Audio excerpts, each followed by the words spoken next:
जो समाज सेविका हैं। विमलेश बोध जी, आपका नेशन न्यूज इंडिया चैनल में आपका हार्दिक स्वागत, वंदन, अभिनंदन है। बहुत बहुत मैं भी नेशन न्यूज का धन्यवाद करती हूँ। विमलेश बोध जी, जिस तरीके से ओबीसी, अति पिछड़ा वर्ग जातीय गणना कराना चाहता है, जातीय आंकड़े लाना चाहता है, सरकार जातीय आंकड़े क्यों नहीं कराना चाहती है, क्या कारण है? देखिए, ये जो अब जनगणना बिहार में हुई, नीतीश कुमार जी का मैं बहुत बहुत धन्यवाद करना चाहूँगी कि इन्होंने जो अपने बिहार में जाति जनगणना करवाई, तो उससे ही ये लोग पहले इनके जो आधे हौसले जो कम हो गए हैं कि जब बिहार की ही 61% निकल के आ गया है। किसके हौसले कम हो गए विमलेश जी?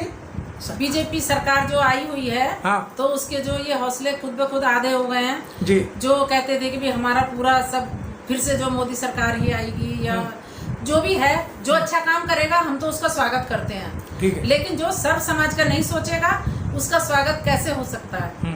तो अभी जब अन्य जगहों पर भी ये अभी होना बाकी है जाति जनगणना, तो जब ये जाति जनगणना अन्य जगहों पर होगी तो उसके बाद जो आंकड़े निकल कर आएंगे उसके एवज में जो हमारा ये सब जब कैलकुलेशन होगी तो उसमें ये बुरी तरह से जो वही 3-4% पे आ जाएंगे।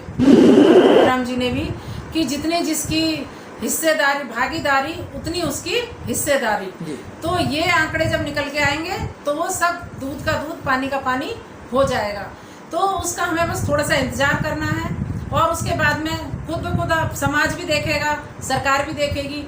तो ऐसा कभी नहीं हुआ कि इतने मतलब लोगों को इन्होंने आश्वासन दे दे के कि हम ये करेंगे, हम वो करेंगे।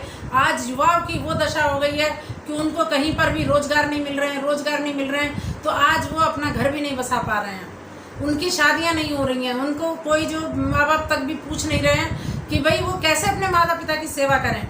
जो ओपीएस एक जो पेंशन होती थी, ओल्ड पेंशन, वो भी इन्होंने पहले बंद कर दी थी, फिर दोबारा जहाँ इन्होंने लागू की वहाँ ये जीत गए। और वो पेंशन उसको 40 साल नौकरी करने के बाद मिलती थी। और जो नेता हैं, जो इन्होंने जो सांसद हैं, इनको तो बिना किसी उसके अगर वो 2 बार 3 बार कहीं से जीत के आता है तो उतनी बार वो पेंशन का हकदार हो जाता है। 4-4 बार भी पेंशन ले रहे हैं। क्या उन्होंने कोई नौकरी की थी? क्या वो कोई समाज सेवा कर रहे हैं? सब भ्रष्टाचार चल रहा है, कोई उसमें सही काम नहीं हो रहे हैं। गरीबों को और ज्यादा पीटा जा रहा है, किसानों की खेती छीनी जा रही है। जैसा कि आपने देखा होगा किसान आंदोलन यहाँ गाजीपुर पे हुआ, 3 साल तक होता रहा और उसमें कितने लोग मारे गए, लेकिन सरकार ने उसमें कांटे भाले लगाने का तो काम किया, लेकिन उसमें से उभारने का रास्ता नहीं बताया कि चलो हम तुम्हारे किसान की जो अपनी जो माँ बाप उसको समझती है उसको जो छोड़ दिया जाए, उसको भी नहीं छोड़ा। फिर भी हमारा समाज अंधभक्ति में लगा हुआ है कि भाई हाँ ये इससे होगा, ये उससे होगा। मैं कहती हूँ जिस मंदिर में पूजा होती है वहीं पर कुछ बच्चों का बलात्कार भी होता है, तो वो क्यों नहीं आके बचा लेती है उसको? क्यों मंदिरों में जो इस तरह के कांड हो रहे हैं आए दिन, क्यों जो बड़े बड़े महंत और जो ये बड़े बड़े जो पंडे हैं, जो आजकल जो भी दर्शन के लिए जा रहे हैं, सवर्ण लोग ही उनकी चेनें काट लेते हैं, कैंची हाथ में लगा के, हाथ फेरने के बहाने उससे जो चेनें गले में से जो काफ़ी सारी दिल्ली में सुनने आया था कि अब मंदिरों में ये कांड भी होने लगा है कि हम क्या करें। ये मेहनत तो करते नहीं है, कभी खेत इन्होंने देखे नहीं है, तो ये क्या जाने कि गेहूँ कैसे पैदा किया जाता है, कैसे हमें सब्जियां उगाई जाती हैं। बैठे बैठाए बस वहाँ महिलाएं ले जाती हैं, उनको भोग लगवाती हैं, चाहे अपने पति को बासी भी ना पूछेंगी। अच्छा विमलेश, क्या लगता है कि जाति गणना आंकड़ों से, जाति गणना से सरकार को नुकसान है? बिल्कुल नुकसान है, क्योंकि इनकी जो जितने भी अभी तक जो राजनीति चल रही है वो जाति जनगणना ना होने की वजह से चल रही है। अगर ये हो जाएगी तो इसमें इनकी सब पोल खुल जाएगी, जो जैसा जहां है वैसा का वैसा वो सामने आ जाएगा। सच को सामने लाने में ज्यादा समय नहीं बचा है। तो वो सच नीतीश कुमार जी ने जो जनगणना शुरू करवा के की है शुरुआत, वो बहुत अच्छा किया है, उसकी हम सराहना करते हैं। और आगे जो और बाकी जगहों में जो अभी होनी बाकी है, खासतौर से यूपी में तो सबसे ज्यादा है, तो यहाँ का जब आंकड़ा आएगा तो इनके होश बिल्कुल उड़ जाने हैं। तो विमलेश जी, फिर वही बात आ जाए, कांशीराम साहब ने कहा था कि 85% जो बहुजन समाज के लोग हैं, 15% जो है अपर कास्ट के लोग हैं वो शासन कर रहे हैं। अगर सही तरीके से इसको जो कैलकुलेशन अगर की गई, जाति जनगणना की गई, तो मैं कहती हूँ अब की बारी 5% पे ही रह जाएंगे, इनका 15% भी नहीं रहेगा।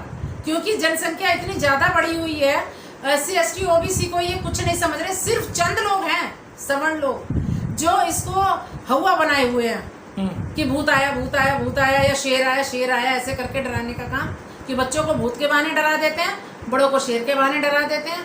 लेकिन आज की डेट में डरना नहीं है, हमें सबको इकट्ठा होकर के सामने आना है और सामने आके अपने अधिकारों का, जनगणना का, इन सब चीज़ों का हिसाब दे करके अपनी जो हमारे अधिकार हैं उनको छीनना है।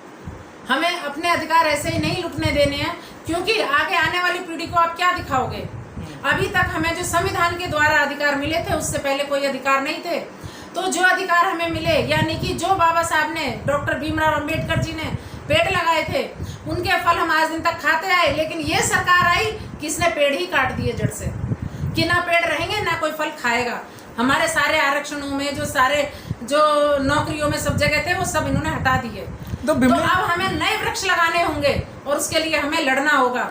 वो जमीन पर जो नए वृक्ष लगेंगे, वो हो सकता है हमें बलिदान दे के लगाने पड़े, तो उसके लिए हमें पीछे नहीं हटना है। वो पेड़ लगाएंगे तो तब हमारे आने वाली संतानें उसका फल खाएंगी। बिमलेश तो जी, मेरी बहनें सब समझें इस बात को। बिमलेश जी, वो तो आपको पता ही है, जो हमारे प्रधानमंत्री जी हैं, उनके आर्थिक सलाहकार हैं देव ओबराय जी जो हैं, उन्होंने बोला है कि भाई तो संविधान बूढ़ा हो गया है और इसको बदल देना चाहिए। अब बूढ़े लोगों में कितनी जान रह जाती है, तो इसको संविधान की जो बूढ़े से उपमा दी है, यानी संविधान को चेंज कर नहीं, तो एक काम करें ना, ये जब इतना समय बीत गया है तो अभी तक डॉक्टर BR अम्बेडकर साहब जैसा पढ़ा लिखा व्यक्ति अगर कोई है तो आप उससे संविधान लिखवाइए। जैसे वो 13 भाषाओं के भी ज्ञाता थे, 32 तरह की उन्होंने जो 32 डिग्रियां थी, और उन्होंने इतनी उन्होंने वो की कि उनके विदेशों में इतनी सराहना होती है। आज भी उनकी सबसे बड़ी प्रतिमा लगाई जा रही है और वो सर्व समाज के लिए एक उदाहरण है। विदेशों में इतना कुछ हो रहा है और यहाँ पे उनकी मूर्तियां तोड़ी जाती हैं।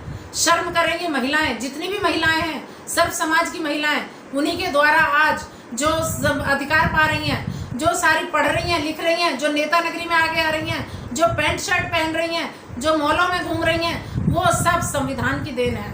जिस दिन संविधान हट गया, और वो संविधान महिलाएं जो संविधान हटाना चाहती हैं, वो एक बार मनुस्मृति को जरूर पढ़ें।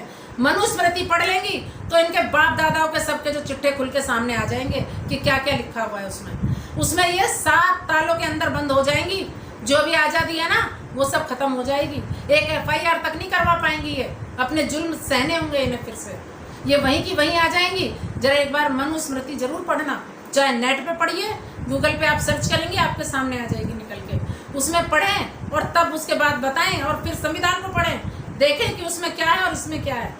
अच्छा बिमलेश जी, सब लोग यही मानते हैं और आप प्रकाश की महिला भी कहती हैं कि डॉक्टर अंबेडकर ने सिर्फ SC और OBC की महिलाओं के लिए काम करा है, अपर कास्ट की महिलाओं के लिए काम नहीं करा।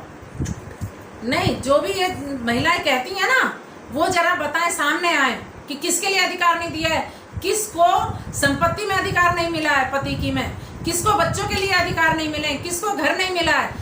जो मिला है वो संविधान से मिला है, वरना पहले तो पति के साथ ही पत्नी को भी सती कर दिया जाता था। और जो महिला कह रही है वो झूठ कह रही हैं। जो अगर कोई कहता है तो वो भड़काने का काम कर रहा है। जो सच्चाई है वो आप संविधान पढ़ो, तब आपको उसमें पता चलेगा कि आपको क्या क्या अधिकार मिले हैं। आपको अभी पता ही नहीं है, आपको तो ये भी नहीं पता होगा संविधान है क्या। इस संविधान को जो बंद करने के लिए कहती है ना, सिर्फ वो महिलाएं कहती हैं जिनको इस संविधान के बारे में पता ही नहीं है। और जो एक बार पढ़ लेगी संविधान को, वो उसको एक तरह से उसकी पूजा करेगी। ऐसा नहीं कहेगी कि संविधान को हटा दो, वो बल्कि कहेगी कि इससे तो मैं पूछूंगी, पति को बाद में पूछूंगी, पहले संविधान पूछ लूं, क्योंकि इसी से ही मुझे पति के सब चीज में अधिकार मिला है। तो महिलाओं की गलत सोच है जो कहती हैं कि संविधान को हटा दो। वो संविधान से पहले पैर की जूती समझी जाती थी, वो एक भोग विलास की वस्तु समझ ली जाती थी, और बच्चे पैदा करके उसे बच्चे पैदा करने वाली मशीन समझी जाती थी। उसके साथ कोई दुख दर्द तकलीफ का रिश्ता नहीं था। उसको फिर ऐसे ही हटा दिया जाता था, मार दिया जाता था, खोद के दाब दिया जाता था। यहाँ तक कि लड़की पैदा होती थी तो उसे भी गड्ढे में खुदवा के दबवा देते थे, और उसमें जो और कुछ नहीं तो उसमें अफीम चटा के उसको मरवा दिया जाता था।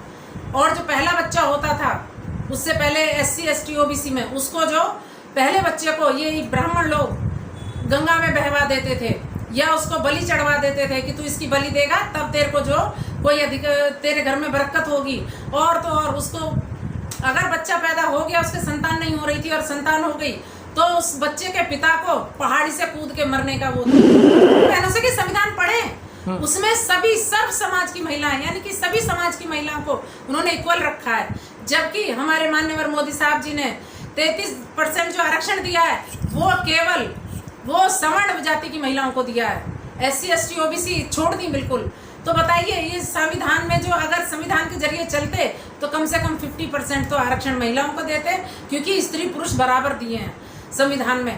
तो इन्होंने क्या किया है, ये स्त्रियों को कुछ नहीं मानते हैं और ये एक जुमला फेंक दिया है कि भाई हाँ आरक्षण देंगे। वो कब देंगे ये जरा लिखवा के ले लो उनसे स्टैम्प पेपर पे कि कब दे देंगे। वो पता चला कि इनकी सरकार गई तो उसके बाद ये जुमलेबाजी भी खत्म, कोई कुछ नहीं है। आपको सिर्फ एक ये वही लॉलीपॉप पकड़ाने वाली बात की गई है, तो मिलना कुछ नहीं है, क्योंकि इसमें सर्व समाज की महिलाओं को नहीं लिया गया है, केवल और केवल सर्व सवर्ण महिलाओं को लिया गया है। तो हम सब जो SC ST OBC समाज से आती हैं, जो यहाँ की मूल निवासी हैं, वो सब लोगों के लिए क्यों कुछ नहीं है, मैं मोदी जी से पूछना चाहती हूँ। और मैं उनसे सवाल का जवाब भी चाहती हूँ, कभी भी अन्य उसमें जब भी कुछ करें तो उसमें ये चीज़ जरूर ध्यान रखें कि संविधान में हमें तो 50% मिला हुआ है, आपने धीरे धीरे उसको क्यों खत्म कर दिया, क्यों खत्म करना चाहते हो, आपकी मंशा क्या है, ये सवाल मेरे आपसे हैं। आप